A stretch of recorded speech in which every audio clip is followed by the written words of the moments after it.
Hello दोस्तों, आज हम बात करेंगे उत्तरायण के आने वाले अपकमिंग एपिसोड में, जिसमें आप लोगों को दिखाया जाएगा कि जो आखिरकार रानी होगी तो उसे छुड़ाने के लिए पहुंचकर सलमा बेगम पहुंच जाएगी मीठी अड्डे पर, जहां पर रानी को रखा गया है। तो क्या वो रानी को छुड़ा पाएगी और क्या रानी उसके साथ आएगी मीठी के साथ? तो हमें कमेंट करें।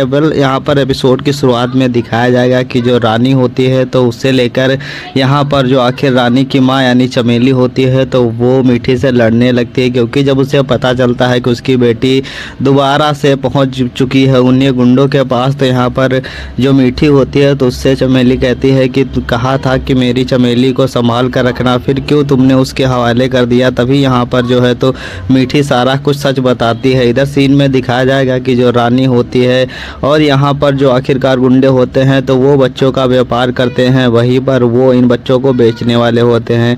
इधर जो यहाँ पर आकाश होता है तो उसे हवलदार बार बार रोकता है। तभी यहाँ पर जो चमेली होती है तो वो कहती है कि बाहर कौन है, मुझे उनकी आवाज़ सुनी सुनी सी लग रही है। तभी यहाँ पर मीठी कहती है कि तुम उनसे कभी नहीं मिली हो, वो हमारे पति हैं और तुम उन्हें कैसे जान सकती हो? तभी चमेली कहती है कि मुझे ऐसा लगा था कि मैंने उनकी आवाज़ सुनी है, अगर आप कह रही हैं तो नहीं होगा।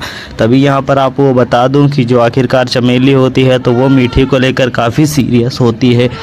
तभी यहाँ पर जो मीठी होती है तो वो आखिरकार कहती है कि तुम परेशान ना हो, मैं ज़रूर ही रानी को बचा लूँगी। जो कि यहाँ पर आपको बता दूं कि जो आखिरकार चमेली होती है तो वो क्यों ना चिंता करे, वो एक माँ होती है। इधर सीन में दिखाया जाएगा कि जो चमेली की दोस्त होती है वो रानी को यहाँ से भाग जाने के लिए बोलती है, लेकिन रानी कहती है कि मेरी गोरी दीदी मुझे बचाने के लिए ज़रूर आएंगी। लेकिन यहाँ पर जो चमेली होती है उसकी दोस्त उसे अभी तक बिल्कुल भी भरोसा नहीं होता है कि मीठी उसे बचाने के लिए आएगी। तभी वो मीठी को फ़ोन करने की कोशिश करती है। तभी वहाँ पर चमेली की दोस्त फ़ोन करती है और कहती है कि यहाँ पर जो मीठी होती है तो उसे बचाने के लिए भी बोलती है। इधर सीन में दिखाया जाएगा कि जो आखिरकार मीठी होती है तो आकाश उसे रोकता है और कहता है कि तुम कहाँ जा रही हो इस वक्त?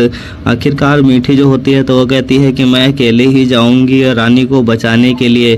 तभी आकाश कहता है कि आखिर मैं भी तुम्हारे साथ चलता हूँ, मैं भी तुम्हारे साथ ही हूँ। लेकिन मीठी कहती है कि अगर तुम मेरे साथ होते तो आखिरकार रानी को कभी भी उन गुंडों के हवाले करने के लिए और रानी को उस नर्क में भेजने की बात नहीं करते। लेकिन तुम सब धोखेबाज हो, मैं अकेले ही अपने बेटी को बचाने के लिए जाऊंगी और एक माँ की शक्ति को जरूर दिखाऊंगी। यहाँ पर सीन में दिखाया जाएगा कि आखिरकार जो सभी लड़कियां होती हैं तो उन्हें तैयार करने के लिए भेज दिया गया होता है, लेकिन जो रानी होती है तो उसे काफ़ी ज़्यादा हंसी आ रही होती है। तभी वहाँ पर जो है तो आखिरकार हमीदा बेगम कहती है कि तुम्हें किस बात के लिए हंसी आ रही है? तभी रानी जो होती है तो वो अपने माँ के बारे में बात करती है, लेकिन यहाँ पर जो आखिरकार वो गुंडे होते हैं तो वो रानी को बहलाने और फुसलाने के लिए कहते हैं कि तुम्हारी माँ ज़रूर आएगी और तुमसे वो मिलेगी भी ज़रूर, तुम इस बात के लिए बिल्कुल भी चिंता ना करो क्योंकि तुम्हारी माँ अभी इस दुनिया में है। तभी यहाँ पर जो आखिरकार जब चमेली को या जब रानी को पता चलता है कि उसकी माँ जेल में है तो उसे बहुत बड़ा सदमा सा लग जाता है। आखिरकार इतनी सी उम्र में यहाँ पर रानी को सब कुछ देखने को मिल रहा होता है, तो आखिरकार भगवान ना करे कभी किसी बच्चे के साथ इस तरीके की स्थिति आ जाए। इसीलिए आप लोग कमेंट में जो है तो जय माता दी लिखना ज़रूर ना भूलिएगा। इधर आपको लोगों को दिखाया जाएगा कि जो आखिरकार रानी होती है तो वो भी आखिर परेशान हो जाती है जब उसे अपनी माँ की हालत के बारे में पता चलता है। लेकिन यहाँ पर जो आखिरकार रानी की माँ होती है, रानी की दोस्त जो होती है वो नई मास्टरनी होती है वो सलमा बेगम मीठी बनकर आई हुई होती है। यहाँ पर जो मीठी होती है तो वो रानी को बचाने के लिए सलमा बेगम का रूप लेकर आई हुई होती है। तो आखिरकार जो मीठी ने सोचा है क्या वो रानी को यहाँ से बचा कर लेकर जा पाएगी और क्या वो इन गुंडों से रानी से छुड़ाकर चमेली को रानी के हवाले कर पाएगी? कमेंट करें। चैनल